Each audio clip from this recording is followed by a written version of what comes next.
السلام عليكم ورحمة الله وبركاته.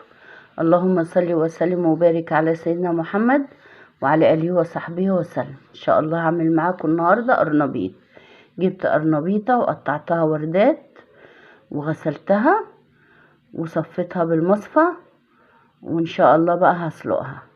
حطيت مية على النار تغلي، وبعدين حطيت لها ملح ومعلقة صغيرة كمون ومعلقة صغيرة كركم. طبعا الكمون عشان الانتفاخات والغازات اللي بتعملها القرنبيط، والكركم بيدي اللون الاصفر الجميل ده للقرنبيط، وطبعا قيمة غذائية. هنا بقى هبدأ اعمل الخلطة. حطيت ملح وبيضة، اللي عايز يحط 2 3 4 10 براحتكم خالص.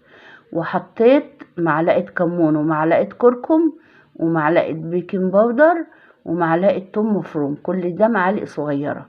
وحطيت 3 معالق كبار نشا، وكوباية دقيق، ودي ربع حزمة خضرة مشكلة. وهقلب كل ده في بعضه، وهبدأ اخفف بقى الخلطة دي بالمية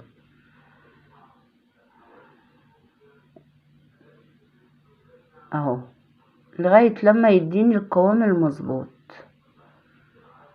زي كده.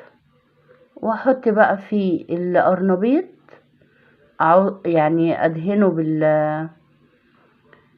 بالخلطة دي، وابدأ بقى احمر على طول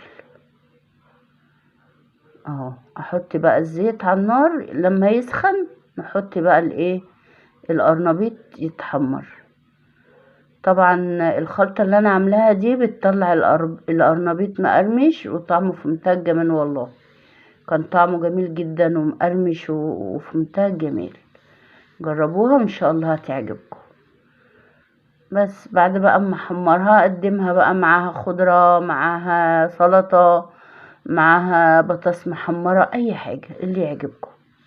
يا رب الطريقة تعجبكم، والسلام عليكم ورحمة الله وبركاته.